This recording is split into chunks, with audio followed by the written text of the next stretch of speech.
안녕하세요. 축구 보는 기자 축복입니다. 오늘은 저번 시즌 K리그2 우승을 차지한 인천이 작년에 어떤 전술을 활용했는지에 대해 다뤄보려고 하는데요. 먼저 인천은 항상 이와 같은 4-4-2 포메이션으로 소개됐습니다. 실제로 수비를 할 때의 기본 대형이 이런 모습이었죠.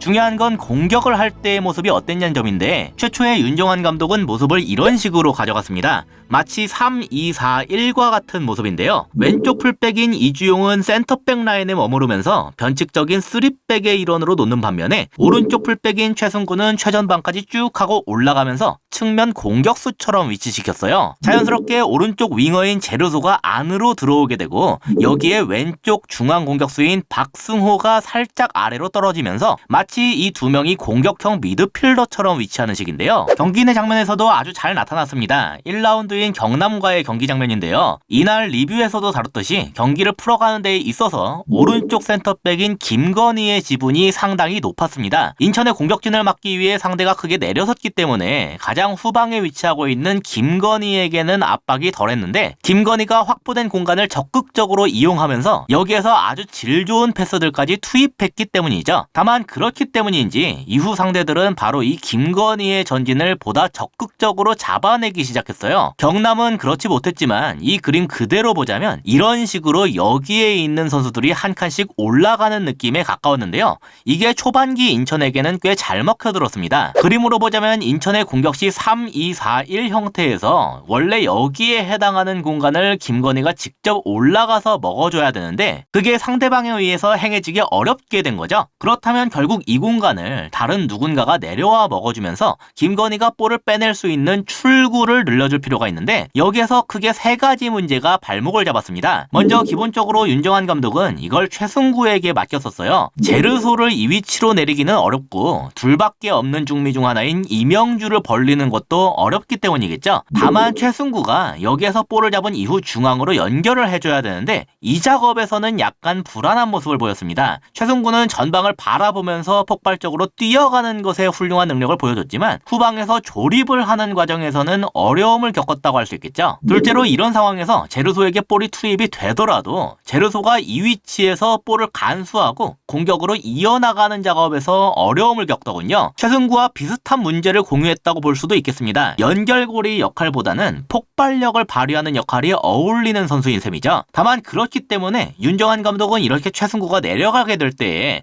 제르소가 원래의 장점을 살리기 편한 측면으로 이동을 하면서 이 자리로 무고사가 내려와 연결고리 역할을 담당하는 식으로 해결을 하려고 했던 것으로 보였어요. 무고사가 아래로 빠지더라도 박승호가 공격수 역할을 할 수 있기 때문에 중앙에서도 여전히 타격력을 살릴 수가 있었죠. 사실 선수들의 장점들과도 잘 어울리는 그림이라고 생각하지만 아이러니하게도 바로 여기에서 세 번째 문제가 나오는데, 바로 이러한 유기적인 움직임을 경기장 내에서 그대로 구현하는 것에 어려움을 겪었다는 것입니다. 최승구가 내려가면서 제르소가 측면으로 벌려 올라가고 무고사가 제르소 위치로 내려간다는 게 아주 부드럽게 이어지면서 그 움직임을 통해 전개까지 이어져야 되는데, 사실 인천은 이러한 플레이에 익숙한 팀이라고 보긴 어려웠거든요. 그래서 윤정환 감독은 전술적인 변화를 통해서 이걸 해결하려고 했습니다. 기존의 3-2-4-1과 같은 공격 형태에서 3-3-4에 가까운 모습으로 바꿨는데요. 이를 통해서 가장 큰 수혜를 본 건 오른쪽 윙어인 제르소였어요. 볼을 받는 시점부터 압박을 많이 당할 수밖에 없는 중앙으로부터 벗어나서 본래 자신의 장기를 살릴 수 있는 측면으로 고정이 되었거든요. 대신에 원래 측면 공격을 담당하던 오른쪽 풀백은 중앙 미드필더처럼 위치가 바뀌었는데, 기존의 최승구보다 김명순이 이런 역할에 더 어울리는 모습을 보였기 때문에 오른쪽 풀백의 주전이 김명순으로 바뀌게 되었습니다. 전체적인 그림으로 놓고 봤을 때 최전방 숫자를 기존의 5명에서 하나를 뺀 4명으로 줄이고, 중앙 지역의 숫자는 기존의 2명에서 하나를 더한 이제 3명으로 늘린 거죠.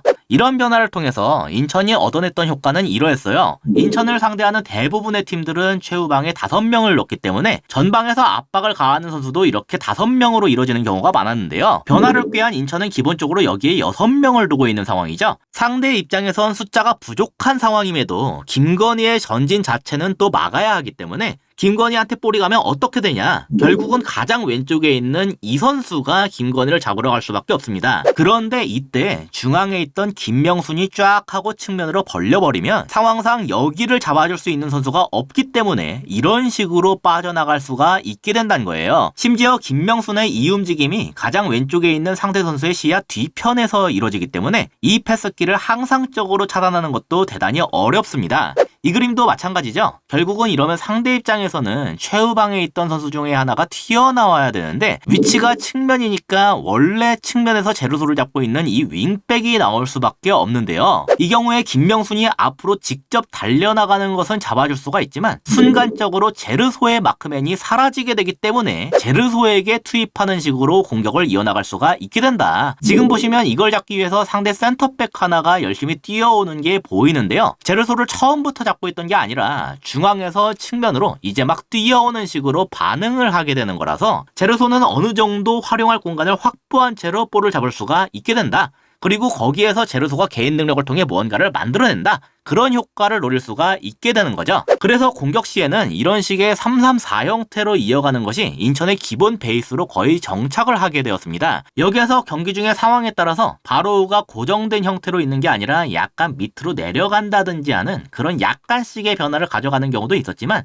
기본적인 틀은 거의 이대로 갔다고 할 수 있는데요. 여름 시기가 되면서 문제가 발생하게 됩니다. 이탈자가 너무 많이 생기게 된 거죠. 특히 왼쪽 중미의 경우가 심각했는데 원래 뛰던 민경현이 군 문제로 이탈한 것에 이어서 그 다음으로 여기에서 뛰던 문지환이 대단히 심각한 부상으로 인해 뛸 수가 없게 되었죠. 그래서 여름에 정원진과 김건웅이라는 미드필더들을 영입했는데 정원진이 왼쪽 중미 역할을 잡아주고 김건웅이 이명주의 역할을 해줄 것이라고 생각했어요. 이명주는 부상을 당하진 않았지만 나이를 고려하면 체력적인 관리가 필요한 상황이었거든요. 하지만 여기에서 박경섭이 갑자기 훈련 중 부상으로 인해 시즌아웃을 당하면서 이 계획도 어그러지게 됩니다. 저 자리는 후방 빌드업의 시작 지점이자 지휘자 역할을 맡아야 하는데 기존의 다른 센터백 자원들로는 그 역할이 어울리지 않았거든요. 그래서 볼 방출 능력이 되는 김건웅을 센터백으로 활용하게 되었고 자연스럽게 이명주는 안 다치길 바라면서 계속 출장을 할 수밖에 없게 됐습니다. 다만 그래도 여기까지는 전술적인 변화가 크게 이루어지진 않아도 될 정도였는데요. 여기에서 공격 시 오른쪽 중미 역할을 맡아주던 김명순까지 부상으로 이탈하니까 문제가 심각해졌어요. 김명순이 갖고 있던 장점 자체가 유니크하기 때문에 다른 선수가 그대로 대체하기 어려운 데다가 앞서서 이탈한 박경섭의 문제까지 겹쳐지면서 후방에서 조립을 할 수 있는 선수의 숫자 자체가 너무 적어지게 되었거든요. 그래서 막바지에는 오른쪽 풀백 자리에 김성민이나 기존의 최승구를 기용하면서 아예 다시 기존의 3-2-4-1 형태로 변화를 시키되 제르소는 측면에서 워낙 뛰어난 모습을 보여왔기 때문에 오른쪽 풀백을 측면으로 올리는 게 아닌 중앙으로 집어넣는 이런 식의 모습으로 바꿨습니다. 이어서 오른쪽에서 조립 역할을 맡아주던 선수가 아예 올라가게 되면서 이전만큼 후방에서의 전개 작업이 매끄럽게 이루어지기가 어려워졌기 때문에 기존보다 왼쪽에서의 전개 영향력이 높아질 필요성이 생겼는데 그렇기에 이주용이 직접 볼을 몰고 전진하는 시도를 늘렸습니다. 이러면서 오히려 왼쪽 중미로 나오는 정원진이 최후방으로 내려가서 공간을 커버하도록 만들었는데요. 정원진은 애초부터 킥 능력이 장점인 선수였기 때문에 여기에서 길게 뿌려주는 역할을 할 수가 있었기 때문이에요. 그래서 핵심적인 역할을 수행하던 선수들이 다수 이탈을 하였지만 그에 맞춰서 기용이 가능한 선수들의 장점을 최대한 활용할 수 있는 방향으로 승리라는 성과를 낼 수 있도록 조정을 한 셈이라고 정리할 수가 있겠죠. 이렇게 커다란 흐름에서 인천 유나이티드가 어떤 식의 전술을 써왔고 그 변화가 어떻게 이루어졌는지에 대해 다뤄봤는데요. 이후에는 선수 개별로 어떤 역할을 해왔는지 등에 대해 다뤄보려고 하는데 여러분의 의견은 어떠한지에 대해서도 궁금합니다. 댓글로 남겨주시면 감사하겠습니다. 이상으로 오늘의 영상을 마치도록 하겠습니다. 시청해주셔서 감사합니다.